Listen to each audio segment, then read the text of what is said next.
Hey everyone, Dan at Bushcraft. Well, I am out here on an absolutely gorgeous day. And it is still February, and it's supposed to hit in the mid 60s in town today. I'd say it's in the 50s out here. Comfortable enough to be in a t-shirt. And I'm gonna set up a little camp. I'm gonna do a fire, lunch, and a few other things, and just take you guys along. If you're into that thing, I think you'll enjoy my upcoming videos, because I'm just going to come out here, especially on days like this, as the snow has melted enough to where I've been able to get up in the woods a lot farther. And whatever type of camp I'm setting up, maybe I'm setting up a tarp, maybe I'm building a lean-to, whatever I'm doing, I'll just take you guys along and film part of the day and hope that you enjoy that. So let's go do a tarp and a couple other things, and then I'm going to show you guys the world's fastest fire lay in an emergency. Okay, you're out here on a day, it's snowing, it's freezing, you've got wet, you've broke through the ice, you've fallen into a stream like this behind me, which is ice, still ice cold. That's all snow runoff. You need a fire as fast as you can get it. What is the fastest fire lay that you can do? We're going to show you that. First, let's go set up a tarp. Okay, I have my Tent Smith 8x8 tarp. That's what we're going to set up today. I'm going to have a nice fire going right here. So I want my oilcloth tarp. The wind's been blowing steadily that way, but if it changes on me, the tarp's going to keep me protected from embers. It's not going to burn up my tarp.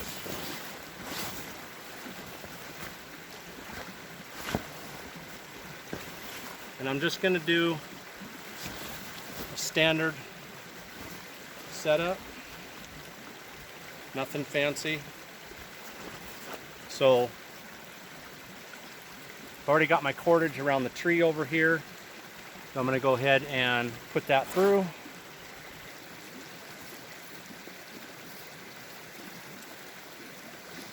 So the easiest way to do that is to just take it and make a little bite. I know it's kind of hard to see, but I'm fighting the sun. There's not going to be a perfect angle.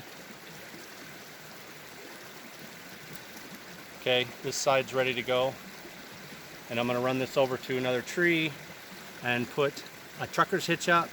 Google trucker's hitch if you don't know how to make one. There's some really cool close-up videos using bright colored cordage.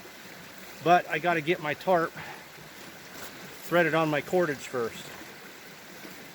There's been times when I've got in a hurry and had to back up, start over, because I didn't get my cordage through the tie-outs on the tarp. So just like so, I'm going to go along the front of my tarp and put the cordage through all of the tie-outs except for the last one. I'm going to leave the last one undone to create a little side shade, because that sun is really warm and I actually want a little bit of shade. Okay guys, get ready to make my trucker's hitch. I'll try to just show you the way I do it the best I can. Again, there's some great videos with bright cordage showing close-ups if you don't know how to do a trucker's hitch. But this is my cord with the tarp on it. There's a tree right here, and I got it around the tree. So eventually this is going to be up tight, my tarp's going to be on the line, and I'm just going to, basically, if you can see that, I'm throwing it over on top of itself, like so. I'm just turning the cord over, so you might think I'm turning a car key. Throw the cord on top of itself, and then this cordage that's behind me, I'm going to put a piece of it through that loop I've just made and pull it back towards myself. See that? Then my cordage are going to be around the tree.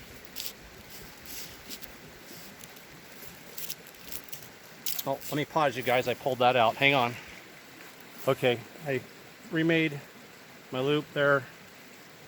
This is going to be around the tree, and I'm just going to thread it through, loop,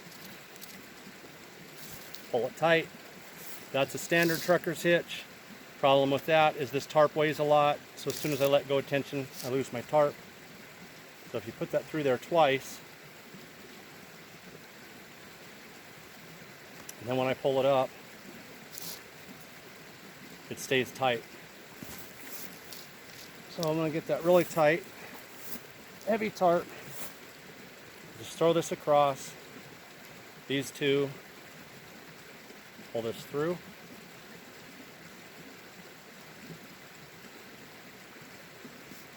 And I like to tie it twice, keep it from coming loose at all.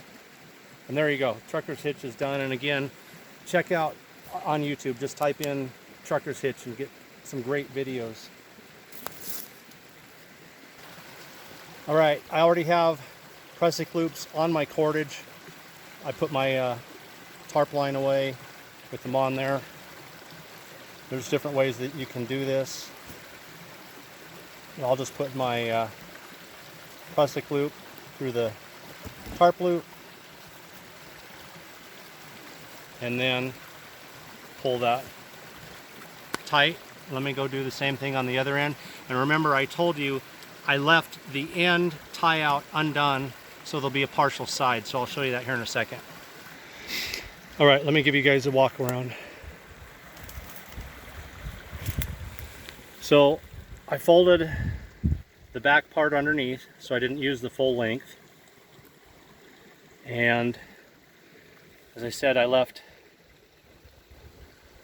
one end off of the main line so I could have a side on it. That's going to keep me in the shade, which is what I want. I got my toggles here.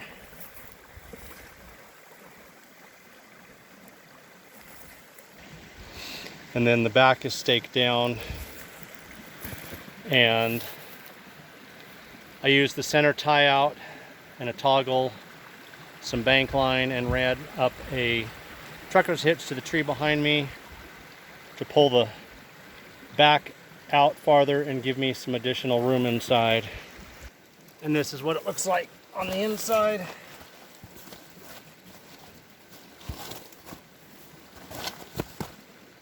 Lots of overhead cover, lots of room behind me. I got that shelf out here to set stuff on if the ground was wet.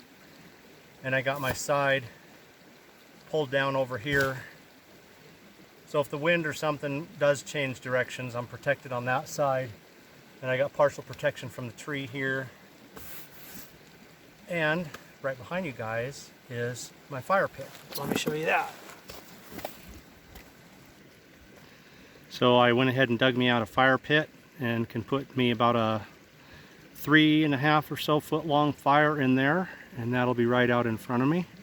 Right now I don't need the heat, but I'm gonna cook and show you guys how to do world's fastest fire lay.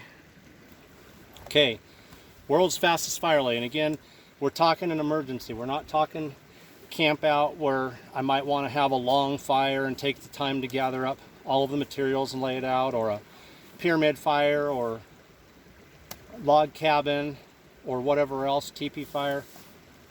I'm talking about down and dirty. I've fallen in the creek. I need a fire as fast as I can. I'm shivering. Well, first of all, you got to gather your materials. You got to have something to burn. Shivering or not, I can't start a fire with just air. I got to have fuel. So I grabbed my fuel, and now I need a fire as fast as I can get it. Doesn't matter if I use matches, lighter, whatever. I should have a ferro rod. I should have emergency tinder in my pocket, which I do. What do I do with this? That's the world's fastest fire lay right there. I just threw everything in a pile in the middle of my fire pit. Now, in an emergency, I wouldn't have a fire pit. It'd probably just go right on the ground, especially in the snow. Same thing.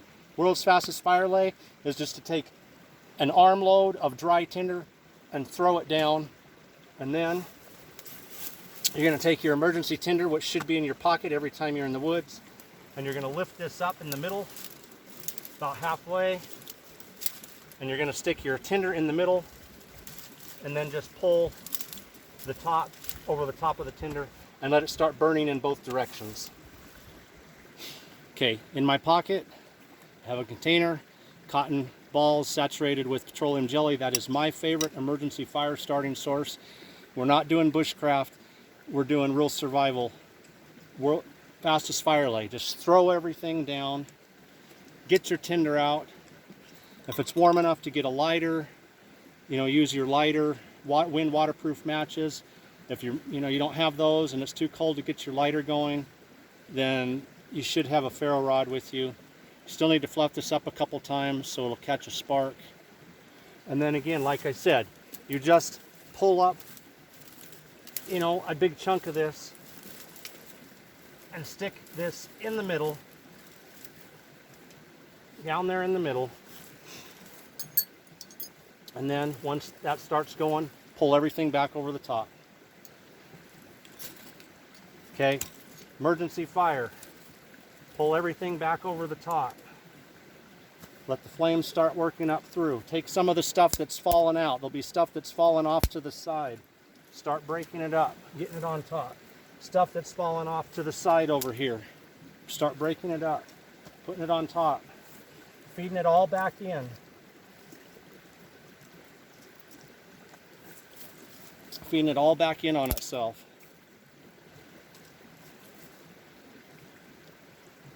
Now that fire is going to start burning up and it's going to start burning down.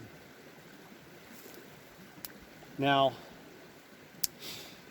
you should have some bigger stuff close by that you've gathered. Again, I know you're shivering, you're cold, whatever, but you're going to need, this is only temporary, this small stuff. You're going to need some bigger stuff to feed on there.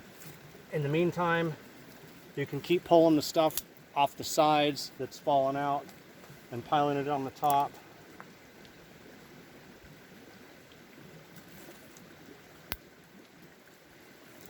And that fire is just going to take right off and it's going to burn both directions because it's in the middle. So as it starts burning and getting hot, the flame's going to go down into the lower stuff. It's going to come up into the stuff on top. And there you go. So right behind me, I've gathered up some medium-sized stuff.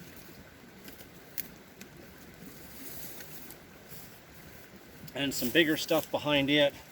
So as soon as that fire starts going, I can start putting some bigger stuff on there. And then you can start doing crisscross like a log cabin, which is probably the best because I want the flame to keep coming up. So now that I've got a fire going, now I can start crisscrossing that like so, grabbing stuff that's just laying around camp and throwing that in there. And as you can see, that is going to take right off, no problem. Okay, let's talk basic tripods. Basic tripod is to take your 3 poles and put one on top of the other 2, like so. Then just tie an overhand knot. You can go around twice if you've got weaker cordage. This heavier bank line is plenty. So I've tied these in a knot. In a knot. Just a simple overhand knot. Nothing fancy. Okay? I'm going to take these and I'm going to take one and I'm going to turn it over.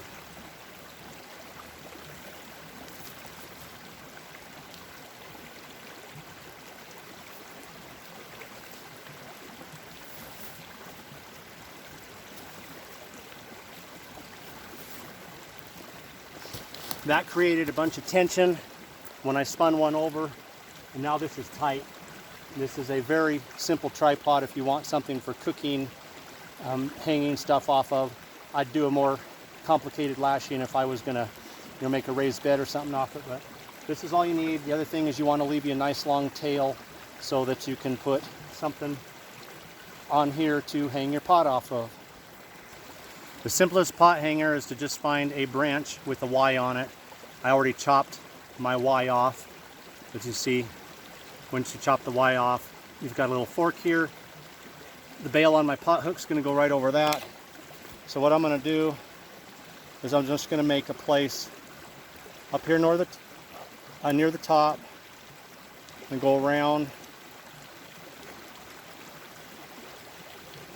and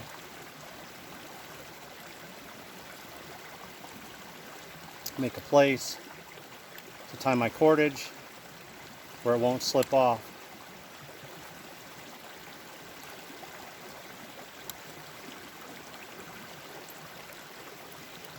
And this is much safer done. There's a log right down here. I'm just holding it up so you guys can see. So I've got just a notch cut all the way around. And that's going to give me a place to tie it onto my bank line. And it doesn't matter where you tie it, if you tie it high or low, and I'll show you why in just a second. I'll just go ahead and tie it all the way here at the bottom so I don't have a bunch of extra cord hanging down. Bank line is great. Make sure it stays in that notch. And then a nice double overhand knot pulled tight. Now, you throw this up over the top of the tripod to adjust your height. So right now, that would be too low. It's just laying on the ground. So I can throw this over the top, go around a couple times until I have the desired height, which may be right about there. So I've got the 1 quart pot from Self Reliance Outfitters, and there you go. Now all I need to do is put that over the fire and set my height. Let's get some water in here.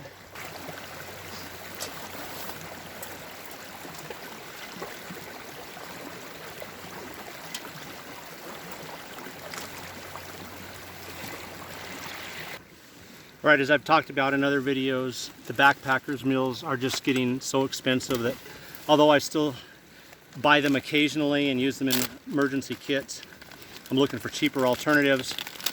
So here is some Uncle Ben's Ready Rice, red beans and rice. I'm going to add Spam to that, and I got some MRE squeeze cheese. That's going to give me about somewhere between a 600 and 700 calorie meal, which is what the bigger backpackers meals run. Smaller ones actually less than that, but this is going to cost about a third of one of those. So the reason I put water in here is this is microwavable, but you can also boil it. Break the rice up good. And then I'm just going to go hang this over my fire and let it boil for about 5 minutes and get that good and hot. And then we'll come back, cut up this Spam, and go from there.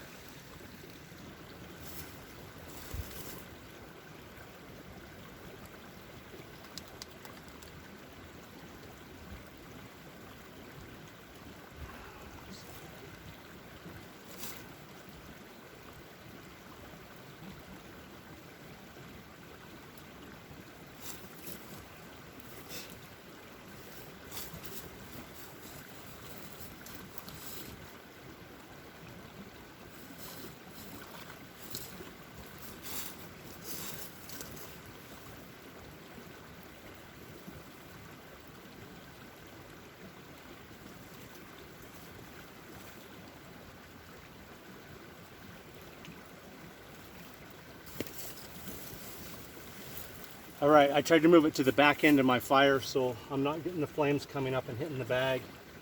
It's just going to put heat under that. So I think I'll actually shove my fire just a little bit farther forward and then move that back a little farther and put it down in there just a little farther.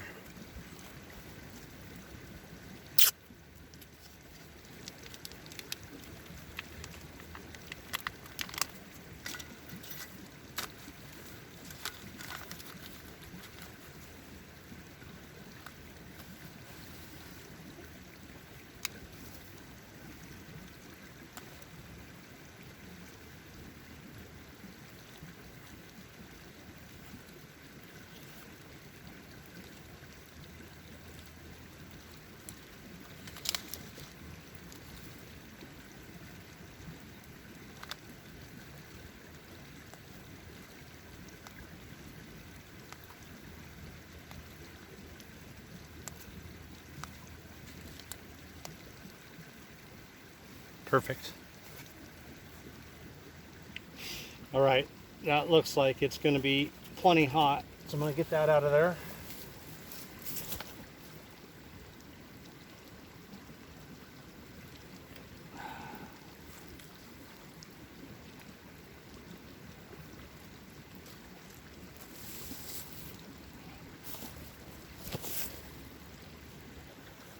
All right, I'm going to take my Spam. It's all chopped up. I'm going to put it in the pot. Slide that down inside there. So my Spam is in there. My refried beans and rice. I'm going to pour them down in there. And then I'm going to put the cheese in there, and then I'm going to stick it back over some flames for a few minutes, stir it all up together, and we are going to have a nice lunch that is much cheaper than a Mountain House meal, and better because I made it myself. All right. Perfect. Put that in there. Stir everything up a little bit. Oops, I'm gonna lose my lunch there. Okay, you guys can see red beans, rice, big chunks of Spam, and some MRE squeezed cheese.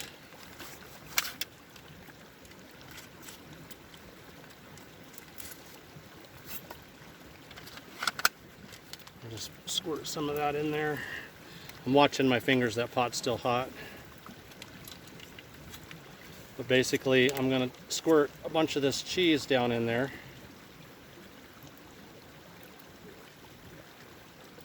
And stir that in. So let me get some more down in there. Okay, and we will stick that back over the fire and stir it really good. I think I'll add a little bit of water to it so it's not quite so dry, and get that warmed up good for lunch.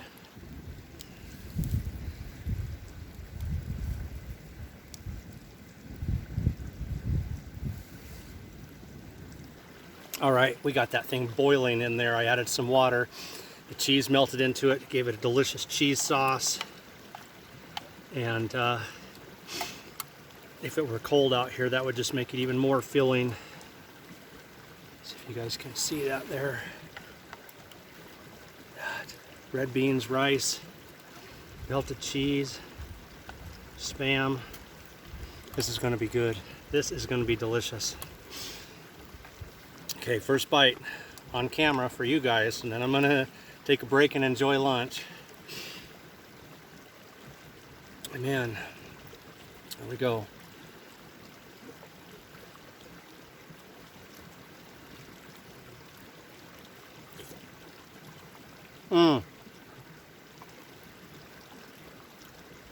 That is absolutely delicious.